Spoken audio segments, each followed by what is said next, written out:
a tous un rêve.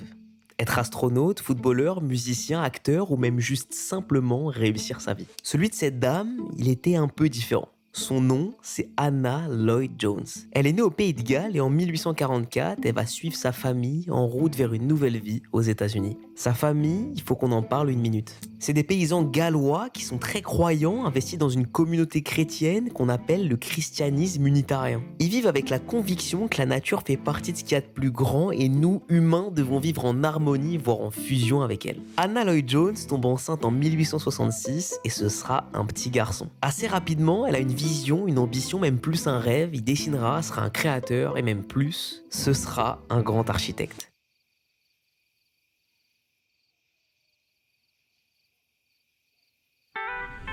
Donc le 8 juin 1867, au moment de sa naissance, Frank Lincoln Wright peut enfin partir en quête du rêve de sa mère. Ses premiers souvenirs, c'est une salle où il peut observer des gravures dignes des cathédrales gothiques de l'époque, entourées de jeux évoquant la géométrie, les formes et même la construction. Je vous avoue que demain, si j'ai un enfant, j'essaierai de l'entourer de choses peut-être un peu plus fun, mais c'est pas le projet d'Anna. Oubliez pas, son fils doit devenir un architecte. La vie de Frank, elle commence ici à Richland Center, c'est à 1 heure de voiture de Madison, dans le Wisconsin. Là-bas, ça ressemble à ça, c'est la campagne, la vraie de vraie. À côté, le 7-7, c'est Paris, quoi. La jeunesse de Frank, elle est vraiment d'une grande simplicité. Il passe son temps libre à aider sa famille, notamment son père dans les champs, histoire de l'aider à remplir l'assiette de la famille comme ils peuvent. Mais à 16 ans, il apprend une mauvaise nouvelle. Ses parents vont divorcer et Frank en veut à son père pour ça. À tel point qu'il va carrément changer de nom et maintenant il s'appellera Frank Lloyd Wright. Le Lloyd, c'est super important pour lui. C'est en l'honneur de sa mère, pour qui il va devenir un peu tout finalement. Ce sera le repère masculin de la maison, l'homme de la famille, le soutien financier et surtout, le rêve de sa mère qui devienne architecte. Mais déjà qu'être architecte, c'est très compliqué. Alors au 19e siècle, à Madison, sans rien au milieu de nulle part, j'ai l'impression que c'est un peu mission impossible, non? In Madison, we were poor. We had no money to send me to an architectural school, and Madison, our home, had an engineering school, and a very kind dean, Professor Conover, gave me a stipend to work for him, worked my way through the course at the university, and I worked my way almost through it.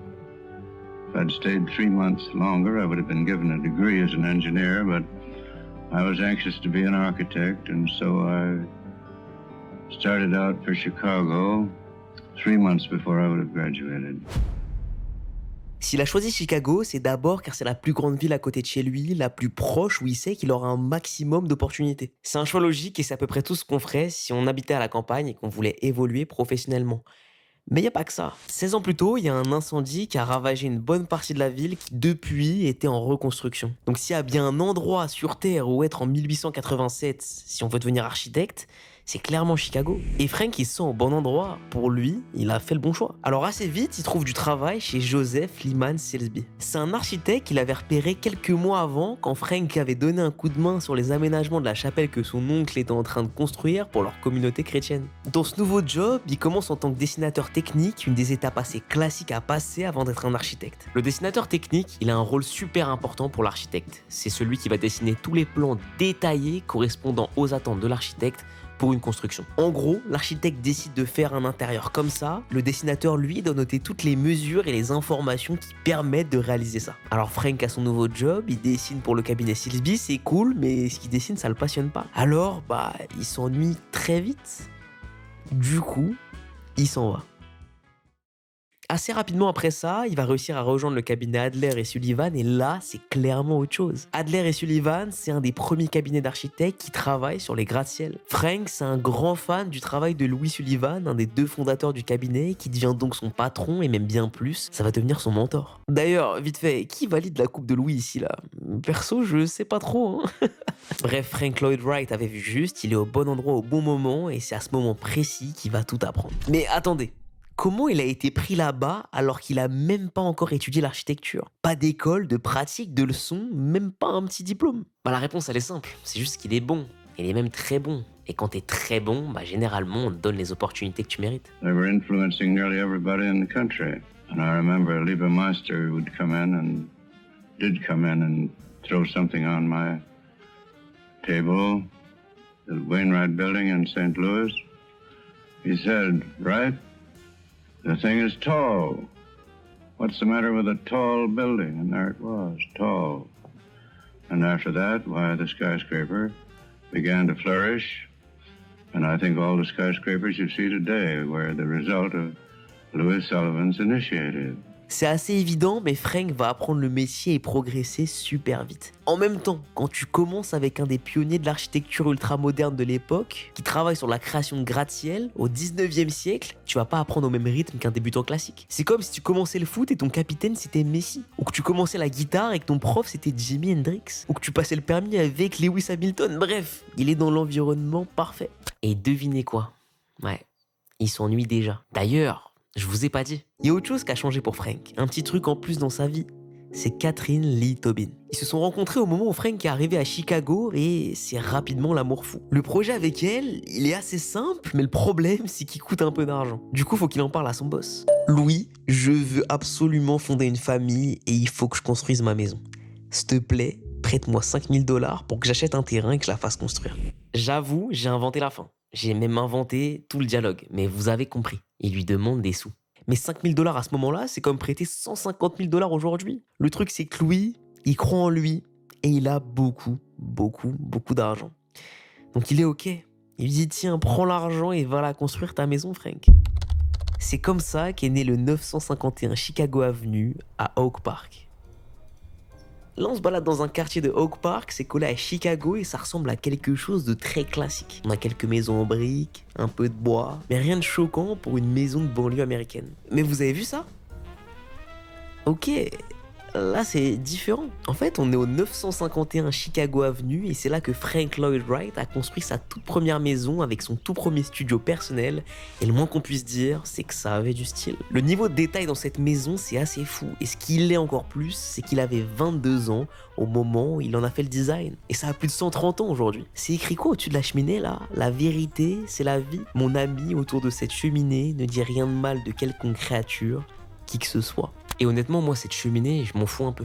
C'est juste qu'à 22 ans, il montre déjà l'homme qu'il est.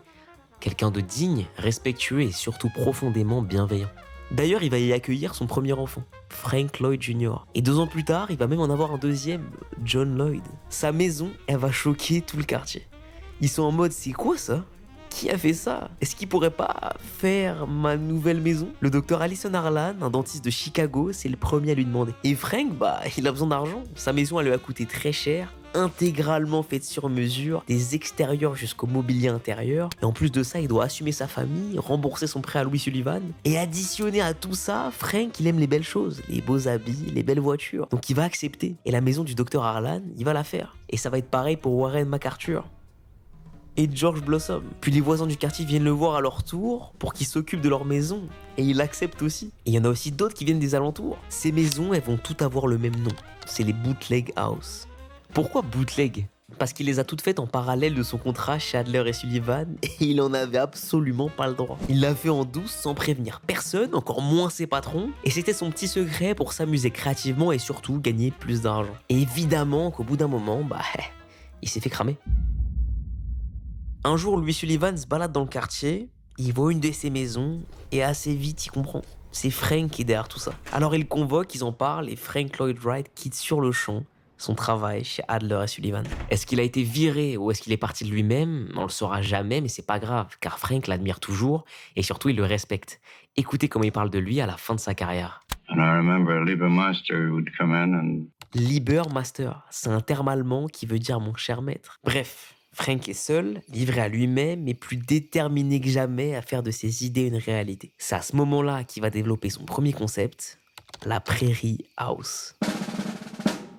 Frank Lloyd Wright, il fait un constat super intéressant. Au 19e siècle, il n'y a pas d'architecture américaine de référence. Toutes les maisons ont des styles qui viennent d'Europe. Ça lui plaît pas du tout. Et il va en faire son projet, essayer au mieux de créer la maison américaine typique. L'idée de la Prairie House, c'est d'aller à contre-courant des grands classiques de l'époque. Tout était souvent symétrique, ça on n'en veut plus. Les maisons étaient délimitées en plein de petits espaces, on oublie ça et on crée des grands espaces ouverts avec des coins dédiés. Un coin cheminée, un coin musique, un coin lecture et tout est pensé comme ça. Les toits doivent être plus plats et plus larges. La lumière naturelle, c'est un trésor qu'on doit absolument faire rentrer dans la maison. On veut pas de fioritures, chaque élément de design a un but et surtout une utilité. Important aussi, on ne dénature pas les matériaux. Le béton, ça doit ressembler à du béton et on peint pas une brique. C'est rouge et ça doit rester rouge. Et enfin, peut-être le plus important, la maison doit avoir l'air organique. Comment on fait pour qu'elle ait l'air organique, qu'elle fasse partie du paysage, comme si elle était en fusion avec la nature? En fait, on va l'étirer horizontalement le plus possible. Et voilà le résultat. La Martin House, qui perso est une de mes préférées. La Dana Thomas House, Allen House, la Robbie House. D'ailleurs, dans celle-ci, il a même designé une robe pour la propriétaire, histoire qu'elle puisse matcher avec l'intérieur quand elle passe du bon temps dans le salon. Le détail, tout est dans le détail. Et vous savez ce que Frank fait quand il a du temps libre? La plupart du temps, il va à l'église unitarienne de son quartier. Sauf qu'un jour, la foudre va tomber sur l'église et elle va brûler en quelques minutes. Évidemment, tous les membres de la communauté sont abattus, mais Frank, lui, il est content. En fait, pour lui, c'est une opportunité en or de faire enfin disparaître ce bâtiment au style gothique qu'il déteste et d'en designer un nouveau.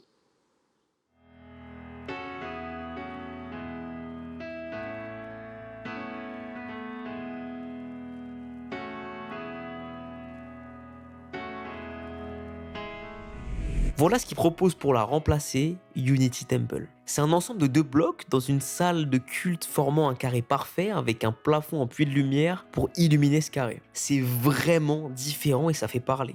Beaucoup voient en ce bâtiment tout sauf un lieu de culte, et finalement, c'est ce que Frank voulait. Il détestait tellement l'église d'avant qu'il veut faire quelque chose de vraiment méconnaissable. C'est une petite forteresse qui doit se fondre dans le paysage de la ville, et en fait, quand on la regarde de loin, ça pourrait être aussi bien une bibliothèque, une banque, que finalement une église. Mais vu les valeurs très conservatrices des différentes communautés chrétiennes, surtout au 19e siècle, ça choque beaucoup et ça fait parler. C'est à ce moment-là que les commandes vont exploser pour Frank.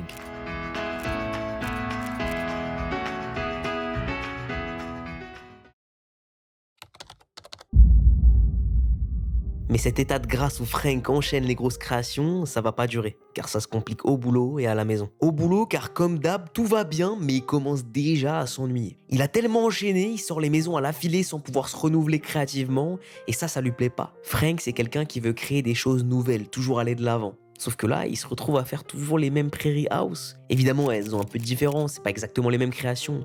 Mais à la fin, pour lui, c'est à peu près le même taf. Bah ouais, il n'est pas constructeur de maison, lui, c'est un créatif. Et à la maison, c'est complexe car sa femme Catherine lui montre plus trop d'intérêt, trop investie dans sa vie de mère de famille. Quand elle a du temps libre, elle passe son temps dans des social clubs et va se faire une amie, Mama Borthwick Cheney, qui a elle-même un mari qui lui aussi veut une maison. On voit le truc venir, évidemment, c'est Frank qui va la faire cette maison. Mais c'est pas le plus important. Pendant que la maison se construit, Frank échange de plus en plus avec Mama, puis commence à se voir en dehors du projet, puis ça s'envoie des petites dates et ils vont devenir amants. Ah, Frank et les femmes, c'est quelque chose, mais je vous spoil pas, vous allez voir. Il prend Mama et il s'en va loin, très loin, direction l'Europe.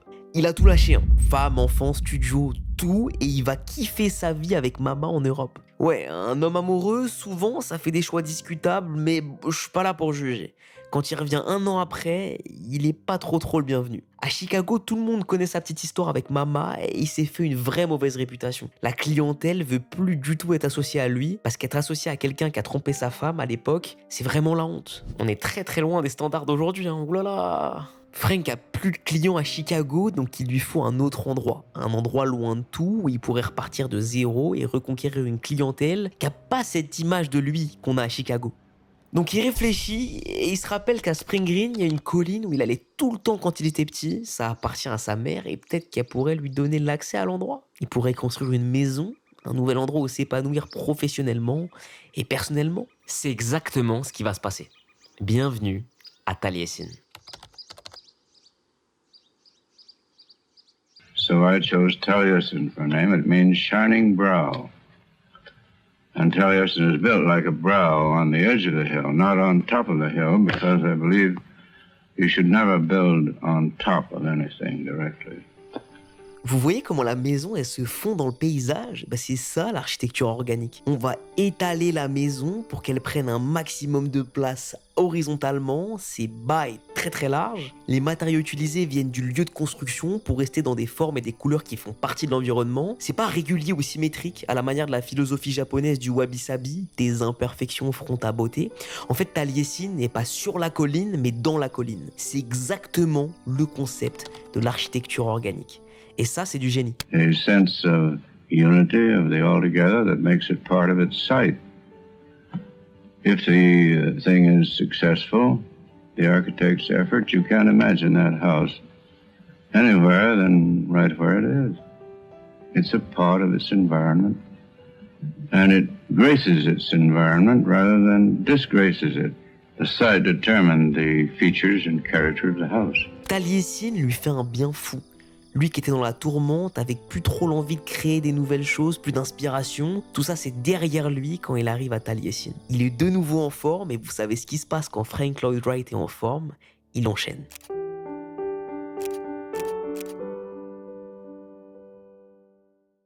Et là, tout va s'arrêter brutalement. Il va se passer quelque chose qu'il n'aurait jamais imaginé. 15 août 1914. On est dans les environs de 20 heures, tout le monde se met à table à Taliesin sauf Frank qui est parti en rendez-vous pour un nouveau projet, les Midway Gardens. C'est à ce moment-là que la folie va commencer. Au moment où le repas va être servi à Mama et ses enfants, un membre du personnel récupère une hachette, s'avance vers Mama et la tue sur le coup.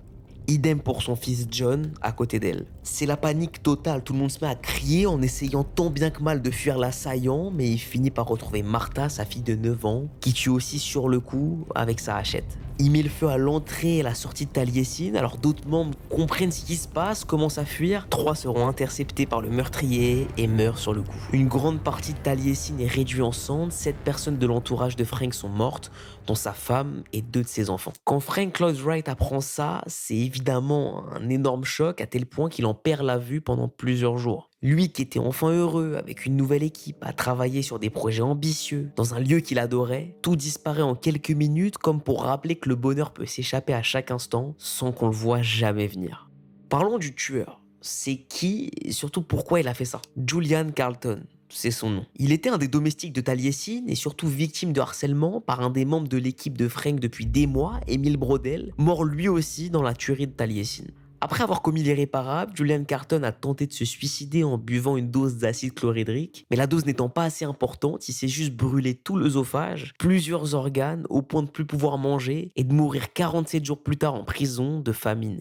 En un instant, Frank Lloyd Wright a tout perdu, une partie de sa famille, son équipe, son lieu de vie, son studio, bref, tout son projet de vie a disparu en quelques minutes.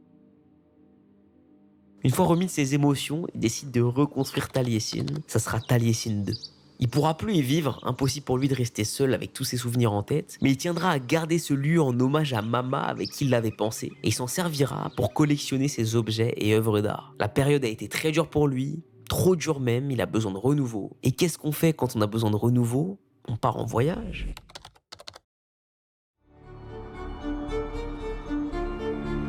Quelques semaines avant le massacre de Taliesin, Frank Lloyd Wright a reçu une commande un peu spéciale, sa toute première à l'étranger, l'Hôtel Impérial de Tokyo.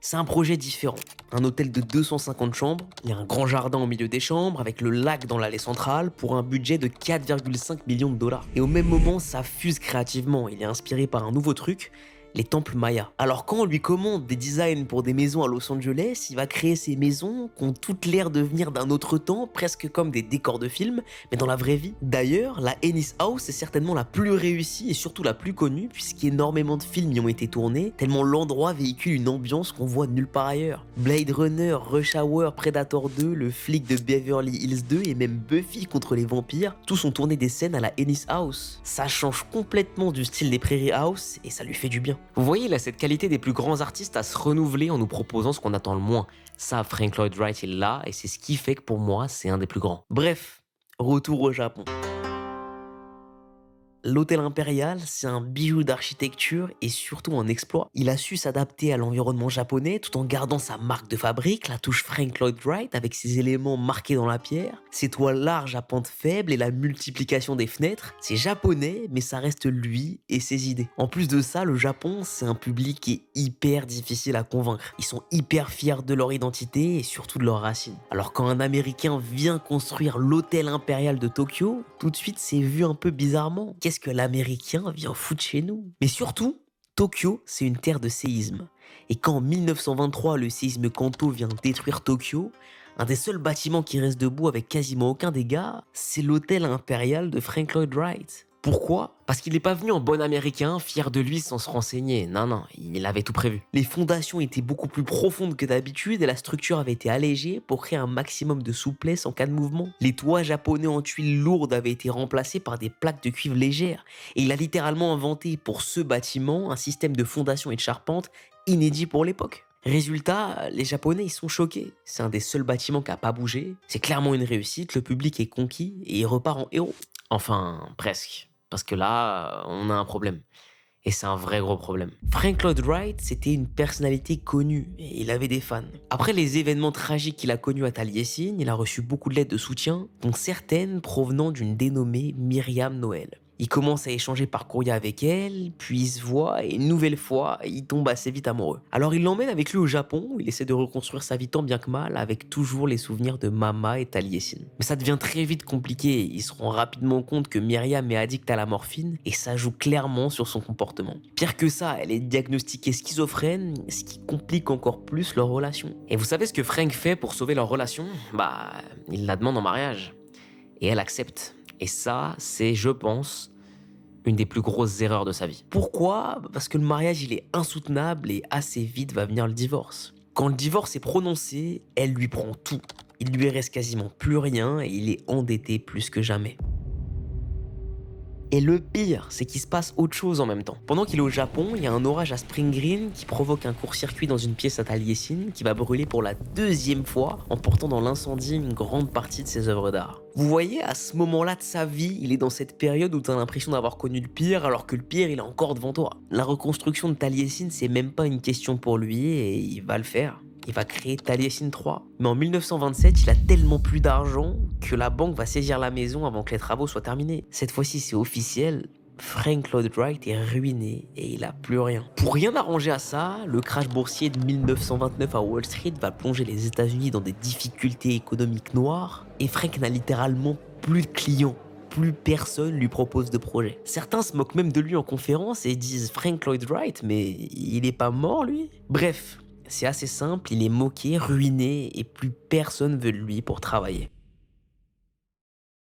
On récolte ce que l'on sème, vous avez déjà entendu ça. Frank Lloyd Wright a toujours semé le bon, alors pour une fois, il va récolter le bon. Darwin Dennis Martin, un ancien client, apprend que Frank s'est fait saisir Taliesin et il est révolté. Alors il va monter un groupe de soutien, récolte des fonds, rachète la maison et la donne à Frank pour qu'il puisse récupérer gratuitement Taliesin. Vous voyez ce genre de personne, moi ça me redonne foi en l'humanité. Je me dis que quelque part, l'humain n'est pas que mauvais, qu'il a du bon et que des fois, il sait le montrer. Cet élan de bonté, ça va motiver Frank plus que jamais. Mais puisqu'une bonne nouvelle arrive jamais seule, Frank rencontre de nouveau l'amour, une quatrième fois. C'est une danseuse du Monténégro, Olgivana Lazovic. Alors, elle a 30 ans de moins que lui, leur relation elle est un peu vue bizarrement, mais peu importe. Il sait, mais surtout elle est prête enfin à lui apporter ce dont il a besoin. Et ce dont il a besoin le plus en ce moment, c'est de l'argent. Elle va pas juste lui donner de l'argent, non, elle va l'aider à créer un nouveau projet qui lui permettra non seulement de retrouver goût au travail, mais surtout de gagner de l'argent en dehors de ses projets d'architecture. Ils vont monter ensemble ce qu'on appelle le Taliesin Fellowship, une sorte d'école où des jeunes étudiants pourront venir y apprendre l'architecture, mais pas que ça. L'art, la musique, la construction de la nature et même l'agriculture. Et pour Frank, ça va même encore plus loin que ça. Never wanted to teach and don't believe in teaching and art. Science, yes, business, of course, but an art cannot be taught. À ce moment-là, il a 67 ans et l'architecture, c'est du passé. C'est décidé, Taliesin Fellowship sera son nouveau grand projet. Mais ce qu'il n'avait pas imaginé, c'est que les meilleures choses arrivent souvent au moment où on les attend pas.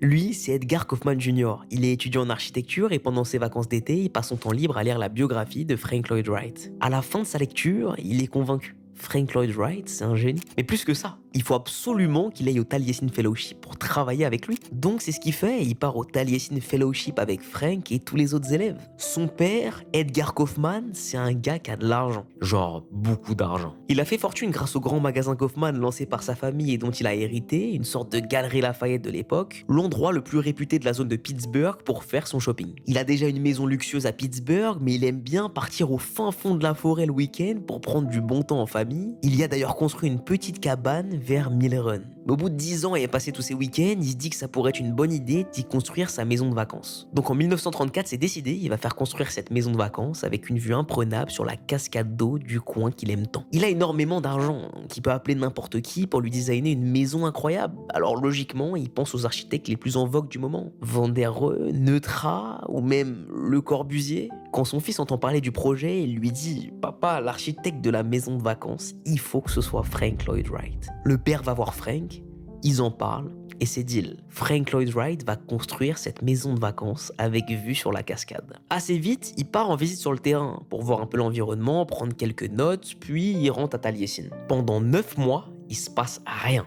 Pas une idée, pas un dessin, rien du tout. C'est la page blanche. Il écrit à Monsieur Kaufman pour lui dire que ça avance bien, mais c'est faux. C'est clairement du bluff et Monsieur Kaufman n'y voit rien pendant tout ce temps. Sauf qu'un jour de septembre, il va recevoir un coup de fil. Edgar Kaufman est de visite aujourd'hui et il arrive à Taliesin pour savoir comment ça avance. Il sera là dans 2 heures et Frank n'a rien à lui présenter. Vous comme moi, je pense qu'on aurait paniqué comme des malades. Mais Frank Lloyd Wright, il est pas comme nous. Quand il apprend la nouvelle, il reste très calme, il va se poser à son bureau, assez serein, et il commence à dessiner tranquillement. Au bout des 2 heures, Monsieur Kaufman voit les plans, il les examine, il les analyse, et il est content. Vous savez pourquoi? Parce qu'en 2 heures, Frank Lloyd Wright a imaginé ça. Une énorme maison faisant fusion avec la nature, un visuel qu'on n'avait jamais vu avant. Et la chute d'eau, M. Kaufman, il pourra pas l'observer parce que sa maison, elle sera posée dessus. Il a littéralement, en 2 heures, imaginé une maison comme jamais personne n'avait fait auparavant, posée presque dans le vide sur une chute d'eau. Et vous voyez les 2 blocs là? Ça va être des terrasses. En 2 heures, il a créé une œuvre d'art, un type de bâtiment qui n'existait pas. Comment il va construire ça? Et ben lui-même, il en a aucune idée. Oubliez pas, hein. C'est pas un ingénieur, Frank Lloyd Wright. C'est juste un créatif. C'est un fou qui voit des choses, qui imagine des formes, qui pense des maisons. Et lui, comment on va construire ça, c'est pas son problème. Il sait qu'il va y arriver. Puisqu'il a une vision et il va la réaliser, cette vision. Vous vous en doutez bien, la construction, c'est un casse-tête, une vraie galère, et c'est tellement nouveau que Monsieur Kaufman pense que ça va jamais tenir. Monsieur Kaufman flippe tellement qu'il va voir les ouvriers en discrétion et il leur fait ajouter des structures métalliques en dessous des terrasses qui flottent dans le vide pour être sûr que ça tienne bien. Quand Frank Lloyd Wright entend ça... Oh là là, il est pas content. Sa réaction, elle est assez simple. Tu me fais pas confiance, ok. Tant qu'on n'enlève pas tes structures métalliques, là, on arrête le chantier et je reviens pas. Et vous savez quoi? Il va avoir gain de cause. Elle devait coûter 35 000 $ cette maison, équivalent de 790 000 $ aujourd'hui. Finalement, elle en a coûté 155 000, soit 3 500 000 $ aujourd'hui. Mais Monsieur Kaufman, il s'en fout de ça. Il a de l'argent à tel point qu'il, direct après, il va se faire construire une autre villa de luxe par Richard Neutra, qui dans un autre style est un pur bijou. On est en décembre 1938. C'est la fin. Frank Lloyd Wright rentre chez lui et les Kaufman emménagent dans leur maison de week-end, la Bear Run House, aussi appelée la Kaufman House, qu'on connaît tous sous le nom de Falling Water House, la maison sur la cascade.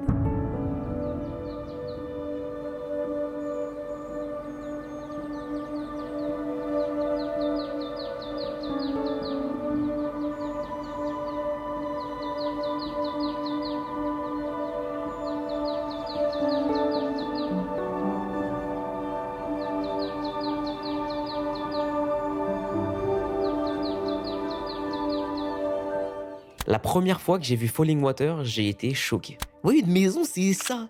C'est ça, c'est ça, c'est ça. C'est tout ce que vous voulez, sauf ce truc-là, qu'il a sorti de nulle part, de sa tête en 2 heures, qu'il a peut-être un jour imaginé comme ça, en se disant, tiens, je mets l'idée dans un coin de ma tête, et il l'a ressorti, et il l'a créé, et il l'a fait construire.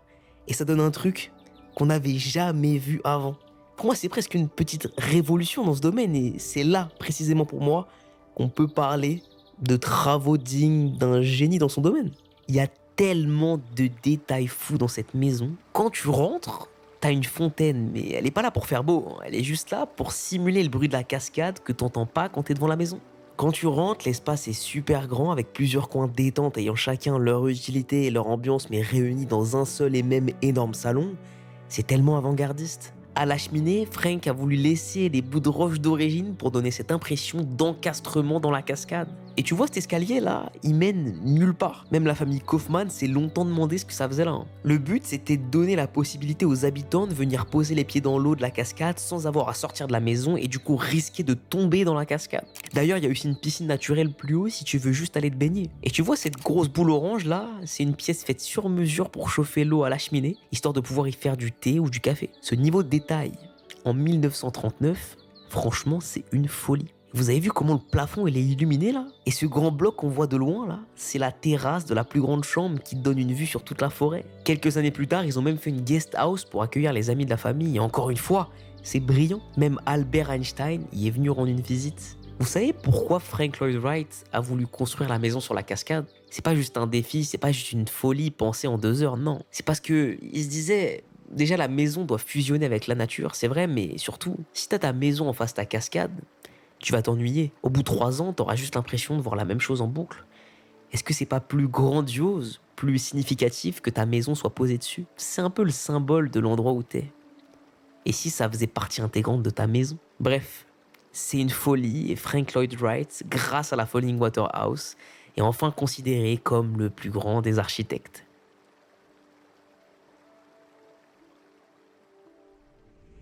Et vous savez c'est quoi le pire? C'est qu'il a réussi sa plus belle œuvre à l'âge de 70 ans. Et qu'à partir de là, sa carrière va vraiment commencer. Il va être en couverture du Time pour la réalisation de Falling Water et une exposition dédiée au MoMA. Et récemment, Falling Water a même été inscrite au patrimoine mondial de l'UNESCO. D'ailleurs, si de temps en temps vous vous ennuyez, il y a une chaîne YouTube, Falling Water House, et vous pouvez regarder la maison en direct live pour voir la maison, ses visiteurs et bien sûr la chute d'eau. Voici comment l'homme ruiné, moqué, qui avait tout perdu, a construit la plus belle maison du monde. Si j'ai bien une morale à tirer de cette histoire, c'est juste de jamais rien lâcher en fait. Malgré toutes les épreuves qu'il a connues, la tuerie de Taliesin, le divorce qui lui a tout pris, la saisie de sa maison et les moqueries, il a rien lâché pour arriver à 70 ans au prime de sa carrière. Ah oui, parce qu'il a fait Falling Water, mais il s'est pas arrêté là. De ses 70 à 91 ans, il est rentré dans le run d'architecture le plus important de sa vie. Il développe les maisons usoniennes, ces maisons designées pour les familles au plus petit budget, Taliesin West, son nouvel atelier, la maison John C. Pugh, la Rose Pawson.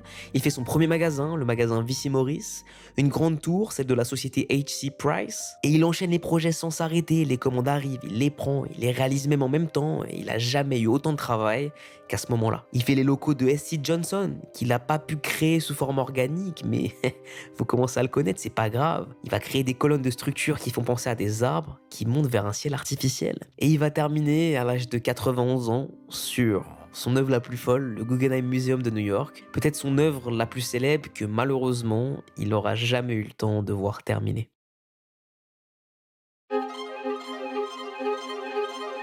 Frank Lloyd Wright est décédé le 9 avril 1959 après 70 ans de carrière, plus de 1000 projets dont 500 ayant vu le jour et surtout en ayant à lui seul fait évoluer le monde entier de l'architecture. Après avoir surmonté toutes les difficultés de la vie, la mort, le manque d'argent, il est considéré aujourd'hui comme un des plus grands, si ce n'est le plus grand architecte de l'histoire. Je suis ni étudiant en architecture, et encore moins architecte. Moi, ce que j'aime, c'est la maison. J'aime pas une maison parce qu'elle est luxueuse, parce qu'elle a un sol en marbre, parce qu'elle est très grande, qu'elle est dans un beau quartier. Non, pour moi, ça va plus loin que ça. La maison, c'est là où on passe le plus clair de notre temps. Moi, le premier, je suis tous les jours dans ma maison. C'est là où on vit nos meilleurs moments, mais aussi où on apprend nos pires nouvelles, où on fonde notre famille. Plus globalement, c'est là où se passe notre vie. Et en ça, je me reconnais en Frank Lloyd Wright. C'est une âme qui voyait la maison comme une œuvre d'art, plus belle que n'importe quoi et plus importante que n'importe qui. Et si j'ai pris une leçon, c'est la patience, la résilience, prendre le temps de faire les choses, ne jamais rien lâcher, rester passionné et continuer à créer même dans les moments les plus difficiles.